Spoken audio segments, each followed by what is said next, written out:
Hey guys, it's Edson here from 𝘠𝘬𝘴𝘳𝘬 Motorsports in conjunction with 𝘕𝘂𝘂𝘬 Radio.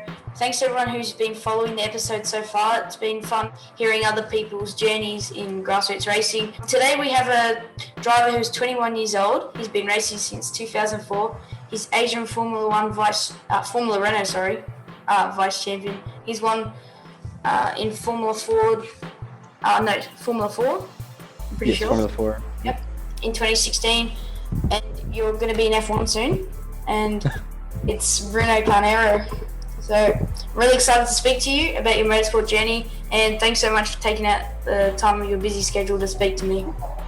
Of course, my pleasure, man. My pleasure.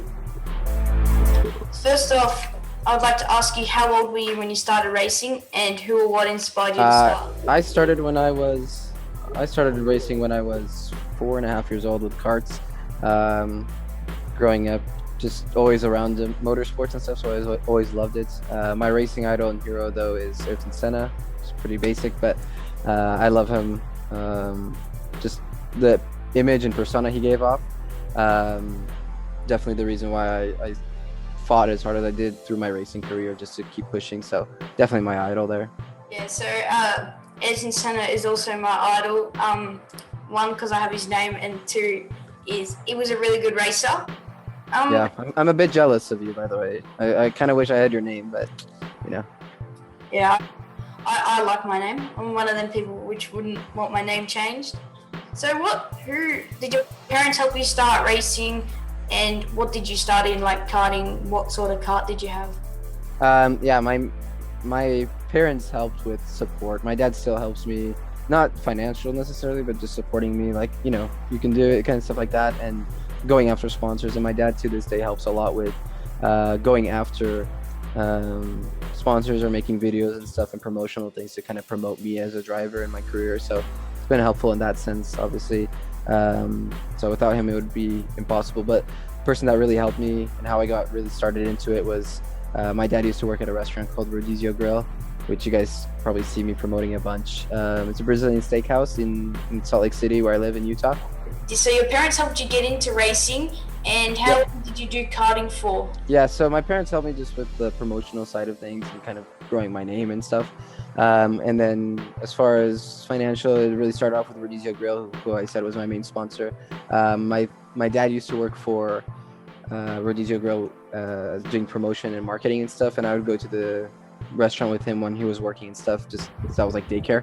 And I used to play with the salt and pepper shakers. It's like my claim to fame story, just playing with the salt and pepper shakers and making just race car noises in the track out of the straws or the silverware and stuff like that. So I always loved racing, and the founder of 𝘍𝘰𝘳𝘴 saw that I really enjoyed it, and that's just kind of how it took off from there. So yeah, sponsorship to help with your racing, mainly just making like promotional videos and stuff like that, a lot of pamphlets and flyers, and not, you know, it's a little bit more like, so it's more than just like a pamphlet literally, but just talking about who I am, the racing I've done, and like, you know, benefits that give back to you guys as a sponsor side of things. So but did lots of people get the idea? Because I know you did hand out flyers, and you did a couple other things which I can't remember off the top of my head, but I did see there was a video of you where you went around and handed out flyers,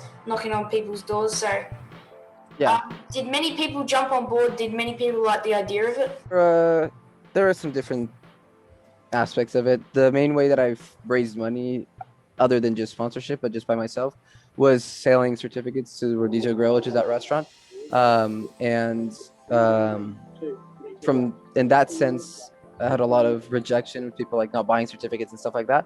But I also had people that would support, you know, and kind of growing contacts by doing that, by meeting new people and selling to new people. So it was kind of both sides of it. And yeah, you got rejected, but you also got accepted, and some people, and those that accepted you really wanted to help you and help you grow in my racing career. And a lot of people that I sold to that still know,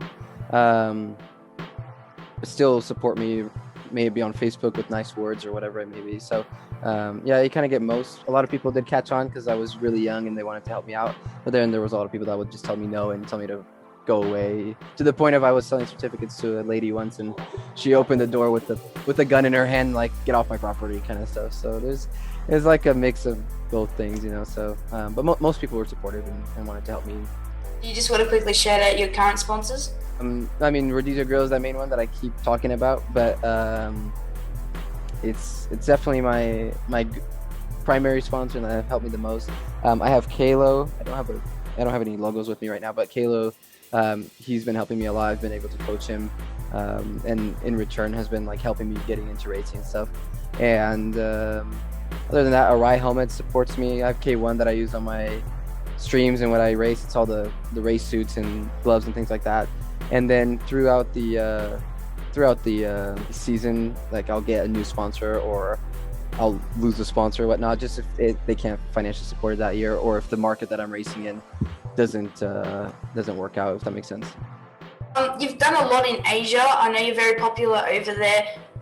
So you raced in Formula Renault. So do you want to give a quick brief on your best result? Yeah, to put it quickly, I've raced, like, my main racing location has been Asia.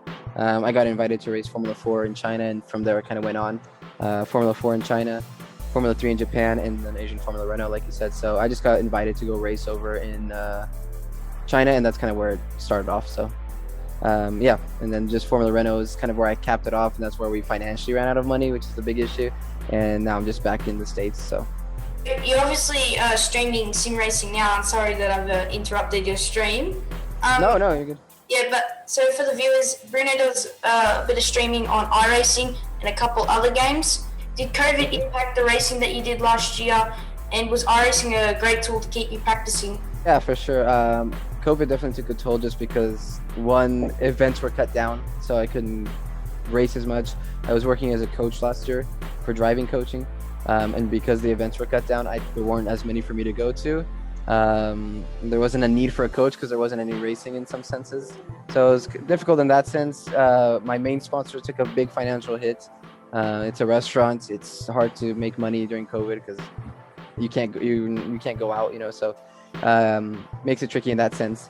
And then yeah, I think that's the main thing. It just really struggled. And then in the sense of iRacing, definitely it was the only form of racing I could do, and I definitely, like, I was on a really bad TV screen with really bad pedals and a mediocre wheel, and now I have like a fantastic simulator, and it's just kind of where I've been focused a lot on and trying to get my racing done on the sim until I can get back out on track in the real life. So iRacing's definitely been that, like, pleaser for a little bit. So it's been great chatting to you today, Bruno. I would really like to meet you if I got the chance in real life one day. It'd be great to catch up with you in person.